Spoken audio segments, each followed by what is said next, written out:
வணக்கம். இரவு நேர பிரதான செய்திகளின் ஊடாக நர்மதா சிறையில் முதலில் தலைப்புச் செய்திகள்.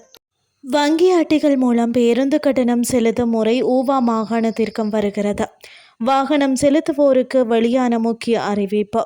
பேச்சுவார்த்தையில் உடன்பாடு எட்டாவிட்டால் கிரீன்லாந்தை கைப்பற்றுவோம்.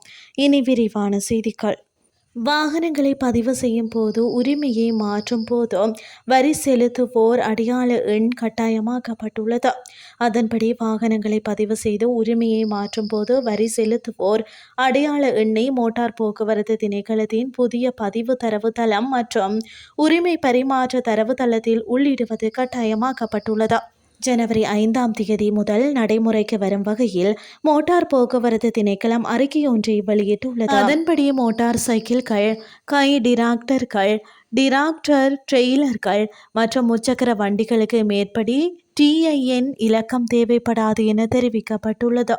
அவற்றை தவிர ஏனைய அனைத்து புதிய வாகனங்களின் உரிமையையும் பதிவு செய்து மாற்றும் போது தொடர்புடைய புதிய உரிமையாளரின் தேசிய அடையாள அட்டை எண் அல்லது வணிக பதிவு எண் மற்றும் வரி செலுத்துவோர் அடையாள எண்ணை தொடர்புடைய தரவுத்தள அமைப்புகளில் உள்ளிடுவது கட்டாயமாகும். அரசாங்கத்தின் டிஜிட்டல் மயமாக்கல் திட்டத்தின் கீழ் ஊவா மாகாணத்திற்கும் வங்கி அட்டைகள் மூலம் பேருந்து கட்டணங்களை செலுத்தும் முறை அறிமுகப்படுத்தப்பட்டுள்ளது. ஊவா மாகாண வீதி பயணிகள் போக்குவரத்து அதிகார சபையுடன் தொடர்புடைய அனைத்து பேருந்து உரிமையாளர்கள் மற்றும் வங்கி பிரதிநிதிகளுக்கான விழிப்புணர்வை ஏற்படுத்த டிஜிட்டல் பொருளாதார அமைச்சகத்தால் ஏற்பாடு செய்யப்பட்ட விழிப்புணர்வு நிகழ்ச்சியின் போது இந்த விடயம் தெரிவிக்கப்பட்டது.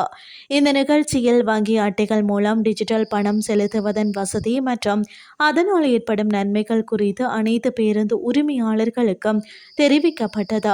ஊவா மாகாண பயணிகள் போக்குவரத்து அதிகார சபைக்குள் உள்ள அனைத்து பேருந்துகளுக்கும் வங்கி அட்டைகள் மூலம் பணம் செலுத்தும் டிஜிட்டல் வசதியை சில மாதங்களுக்குள் வழங்க பேருந்து உரிமையாளர்கள் ஒப்புக்கொண்டதாக கூறப்படுகிறது. இனி வெளிநாட்டு செய்திகள். பேச்சுவார்த்தையில் உடன்பாடு எட்டாவிட்டால் கிரீன்லாந்தை கைப்பற்றுவோம் என அமெரிக்க ஜனாதிபதி ட்ரம்ப் பகிரங்க எச்சரிக்கை விடுத்துள்ளார். ஆர்க்டிக் பகுதியில் உள்ள உலகின் மிகப்பெரிய தீவான கிரீன்லாந்து டென்மார்க் நாட்டின் தன்னாட்சி பிராந்தியமாக உள்ளது. இதற்கிடையே இராணுவ நடவடிக்கை எடுக்க வாய்ப்புள்ளதுடன் பாதுகாப்பு காரணங்களுக்காக கிரீன்லாந்து அமெரிக்காவுடன் இணைக்கப்படும் என்று அமெரிக்க ஜனாதிபதி ட்ரம்ப் அறிவித்தார். இதற்கு டென்மார்க் கடும் எதிர்ப்பு தெரிவித்து வருகிறது.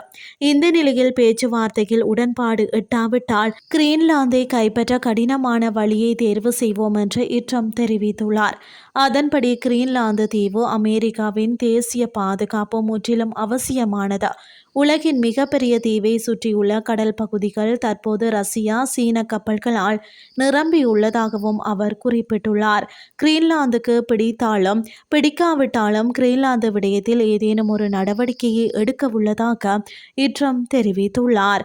கிரீன்லாந்தை கைப்பற்றாவிட்டால் ரஷ்யாவோ அல்லது சீனாவோ கிரீன்லாந்தை கைப்பற்றிவிடும் என்று ரஷ்யாவையோ அல்லது சீனாவையோ அமெரிக்காவின் அண்டை நாடாக வைத்திருக்க விரும்பவில்லை என்றும் ட்ரம்ப் தெரிவித்துள்ளார். இத்துடன் செய்திகள் யாவன் நிறைவடைகின்றது. அடுத்து காலை 8:30 எதிர்பாருங்கள். நன்றி.